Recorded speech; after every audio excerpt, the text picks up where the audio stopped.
I think that's a really good one. I was having a conversation actually with my friend Jerry on the way here, and we're talking about how sometimes we elevate the gifts so much that we actually like neglect the character of Yeah. a talented or Yeah. anointed person. Totally. I feel like it's a disservice in the church that we would, it's not that like we permit more dysfunction, but in a way, we elevate like, yeah, that person can sing, that person can play, that person can drum, Mm, but it's almost like they're not walking with God. mm, They don't have biblical literacy or spiritual mhm, formation, or those things are not present in their life. Their character is not at the same level, mm. and I feel like we often gloss over it Mm. because we can focus on their gifting and we don't want to lose them. I don't think that's right personally. Yeah. Yeah. I'm like, we have to care more about the person. We Totally. have to care more about,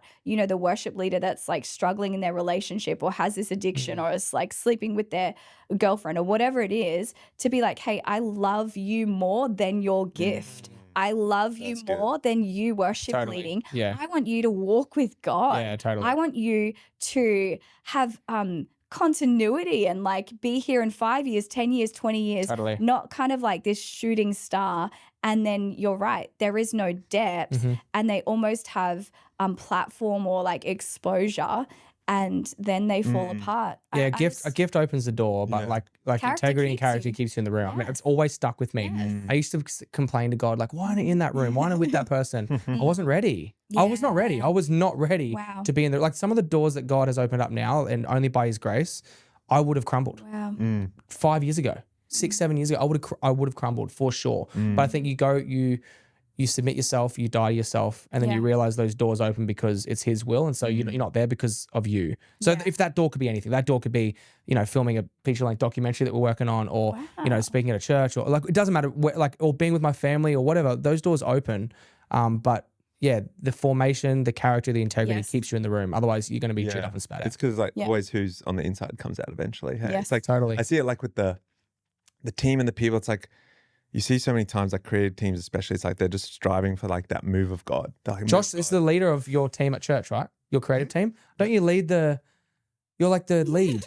I believe. Yeah, you're not the leader of. Team? Yes or no? No, you're not the leader of all creative, but you're the video lead or something, aren't you? At your church, didn't Chardon put something up and he's like, this guy's. Any point, Josh? Yeah. Josh used to work there. Has Sean give me his? I don't know. No, something. Charlton, if you're listening. I actually don't know what thought I you- actually do on the team, Okay. but I get invited to everything. Yeah, that's Do right. you do video stuff? Yeah. Yeah, everything. Yeah. Well, we're not everything, but like I don't. Everything good you see, it's Okay. Josh. No. Basically, I'm just super encouraging, and I think leaders like to have me in the front row because he's like, everything's "Come on." just short of heresy. I'll be very supportive publicly. Like before when she's going like, yeah, I went through pain and suffering, you're like, that's so good. I explained what I thought. No, you did. You got there, but there's no explaining on the front row. No, there's not. So that's why it's like, if it's No. plain, like, okay, that is heresy. Sorry, I thought I thought you were leading. Okay, sorry. Okay. Yeah, I help City run point. I just like to think I just help run things. Yeah, you're a Like, servant. Yeah, I'm not You're chasing the so title at all. You're just a humble servant. Sorry, continue. I completely cut you off. No, Sorry. but just the yeah, it's like you want to move of God, but like individuals haven't had a move of God in their own life. Yeah, wow. And it's like that's brilliant. Without that Yes. forming, and like that's all from that secret sin, those times it's like, Yeah. and it Yeah. took me so long to Deal with that. realize like, Yeah. and like God forgives so quick more than anyone. So it's like you can, the thing is also, it's like you can tap into it so much quicker, bar like obviously there's other things attached. Sometimes it's not an instant freedom for everyone, but it's like, yeah, it's like, that's why it is valuable to call those things out. So I'm like, if you're the creative director or worship pastor of your church and you're like, you know what, I need to move God or create this thing every Sunday, and your team is not there, it's like you could be striving as best you got, but Totally. if there's supporting people there, Yeah. like, and then it just spreads into the production team, into the tech Yeah. team. So it's like if you're not with the right lens and the right heart, it's like, and obviously tensions, and it's like, yeah, it's the constant like people are the worst and the best thing ever. Or you can only give what you've been given. You know, like you can only true. pour out what you've already been poured into. So like there's this level of like people trying to pour out or do something, and with a great spirit, maybe they just want to see a move, but nothing's been poured into. Yeah. And that happens in the secret place. That happens But I mean, again, formation, oftentimes I was never really taught about the secret. Yeah, go pray and read your Bible. What does it actually, what does that mean? What does that look like? It was hard for me growing up to see that, My final question though, because we are going to flip the script and do yours. Whoa. Oh, what? Sorry. I was like, whoa. Oh, yeah. Just shouting out, I'm excited. I asked this of some people, and I think I really want to know your answer to this, but what breaks your heart? That's good. Oh, wow. What a question. And you can take your time. We can edit. Yeah.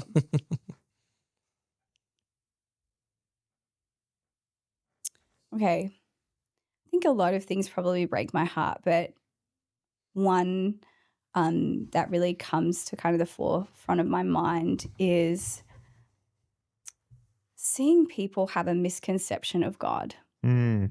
And so not just those that are non-Christian, but believers having a misconception about the character of God and not knowing his goodness and his forgiveness and his mercy.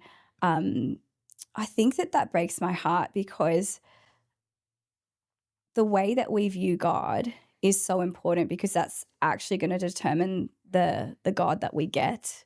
And I think that there are a lot of believers that would have a tainted or distorted image of him.